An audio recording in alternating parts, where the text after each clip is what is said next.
আসসালামু আলাইকুম। প্রিয় দর্শক, আমার ধারণা সোশ্যাল মিডিয়ায় সেই বহুল প্রচারিত ভাইরাল হওয়া ভিডিওটা আপনারা মোটামুটি সবাই দেখেছেন অথবা শুনেছেন, এবং ভিডিওর পাশাপাশি এটা নিয়ে বিভিন্ন মিডিয়াতে, বিভিন্ন পত্রিকার অনলাইন ভার্সনে নিউজও হয়েছে।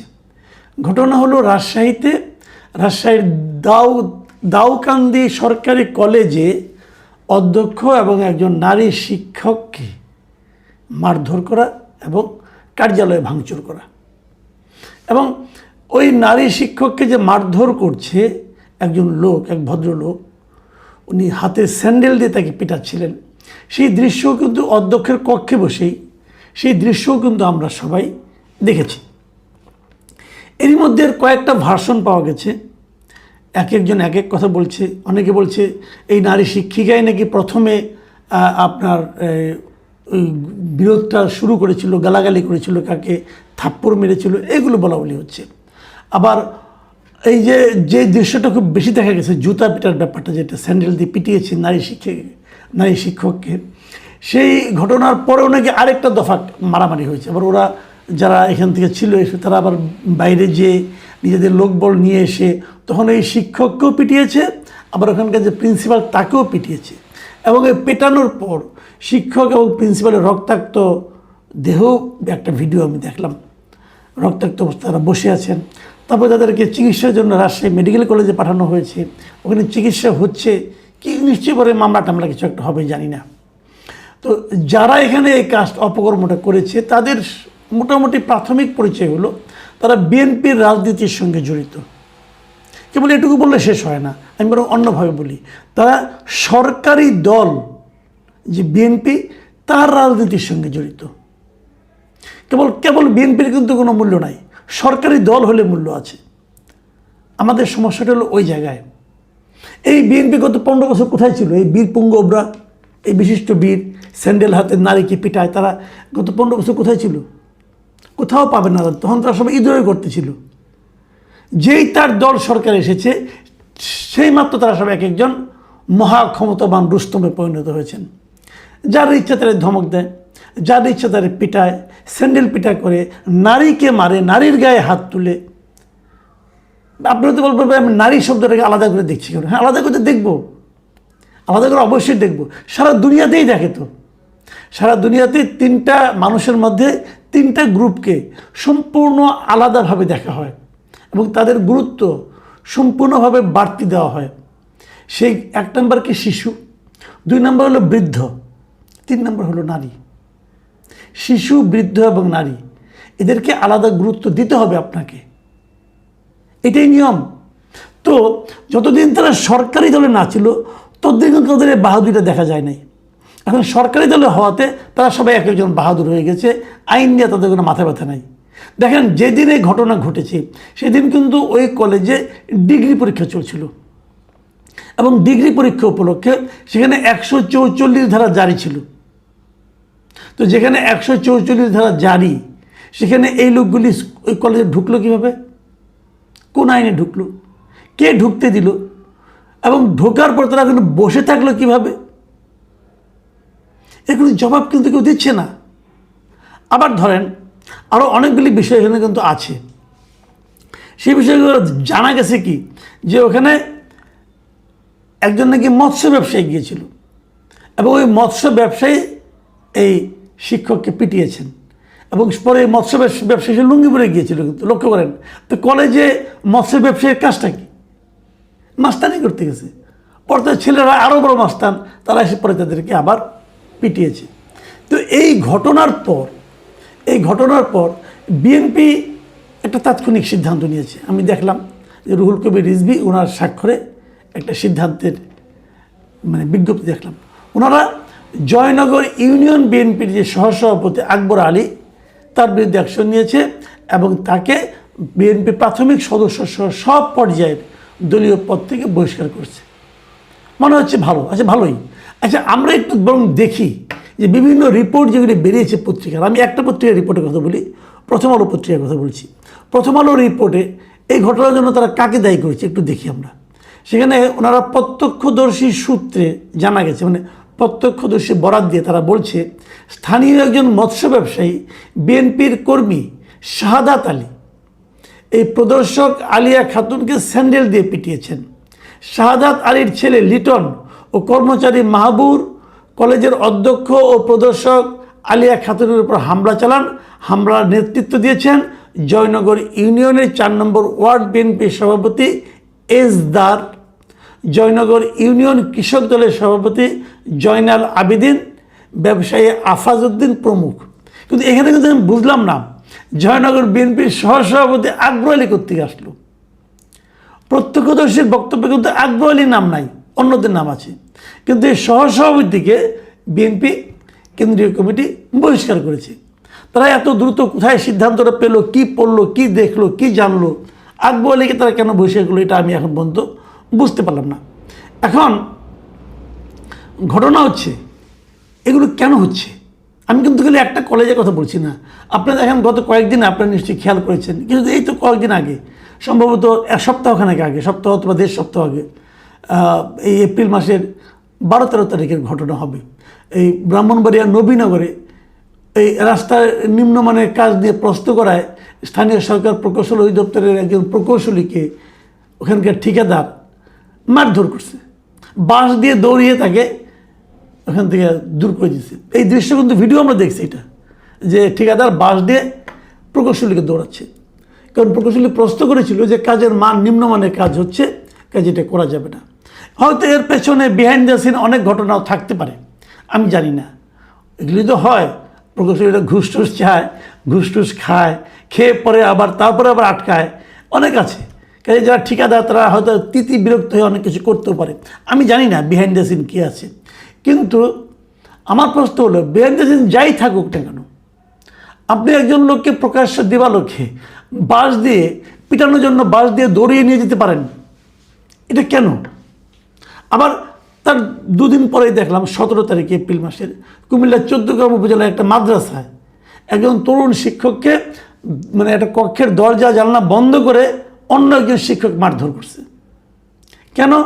যে মারধর করছে সে নাকি দাবি করে যে এই মাদ্রাসার আমি প্রতিষ্ঠাতা এবং সে শিক্ষকও বটে, এবং তার কথা আমাদের সবাই চলতে হবে, না চলে তাদের সে উত্তম মাধ্যম দিয়ে চড়থাপড় মারে। কেন শিক্ষক কেন আরেকজন শিক্ষককে পিটাবে? প্রকৌশলী কেন একজন ঠিকাদারের হাতে মার খাবে?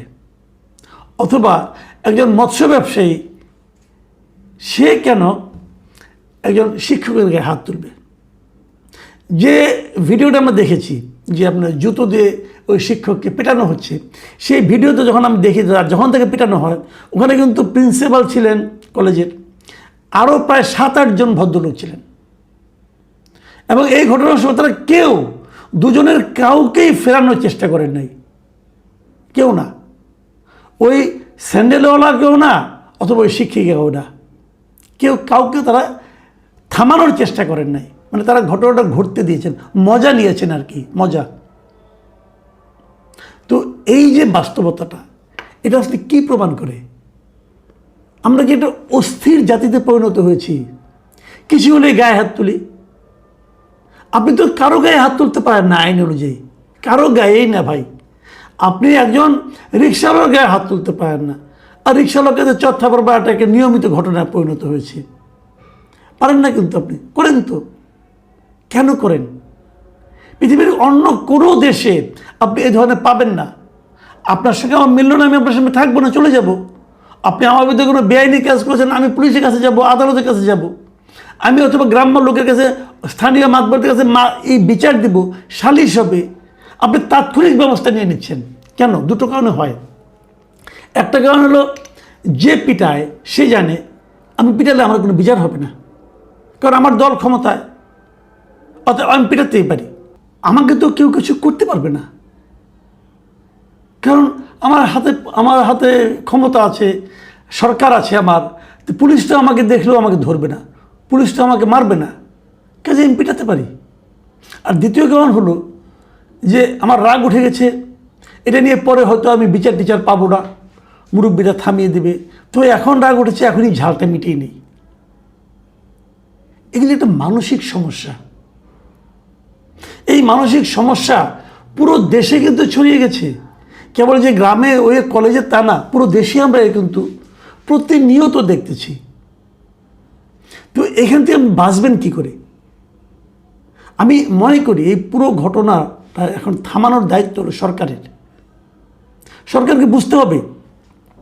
দেখুন, আমি বিএনপিকে বলবো, যখন আওয়ামী লীগ সরকার চলে গেল, অন্তর্বর্তীকালীন সরকার আসলো ডক্টর ইউনূসের নেতৃত্বে, তখন কিন্তু সারা দেশে আপনারা অনেক নেতা নেত্রীকে বহিষ্কার করেছিলেন। কেন করেছিলেন? কয়েক হাজার। কারণটা কি? কারণটা তারা অবাধে চাঁদাবাজি করছিল, আপনাদের দলের ভাবমূর্তি নষ্ট করছিল। এই জন্য তাদেরকে আপনারা দল থেকে বের করে দিয়েছেন। ঠিক আছে, তখন কিন্তু আপনাদের দল ক্ষমতা আসে নাই। তখন বরং আপনাদের প্রতিদ্বন্দ্বী হিসেবে জামাত ছিল, যারা আপনাদেরকে বেইজ্জতি করতে পারতো, যারা আপনাদেরকে ডিফেম করতে পারতো। একটা ভয় ছিল, আতঙ্ক ছিল। আপনারা এতকে তার মধ্যেও যারা চাঁদাবাজি করেছে বহিষ্কার করেছেন। ওকে, ক্ষমতায় আসার পর গত 2 মাসে কয়জনকে বহিষ্কার করেছেন? কেন করেননি? তার মানে কি চাঁদাবাজি থেমে গেছে ক্ষমতা আসার পর? আমাদের বাস্তব অভিজ্ঞতা কি বলে? আমাদের অভিজ্ঞতা বলে যে দল ক্ষমতায় এলে চাঁদাবাজি আরও বেড়ে যায়।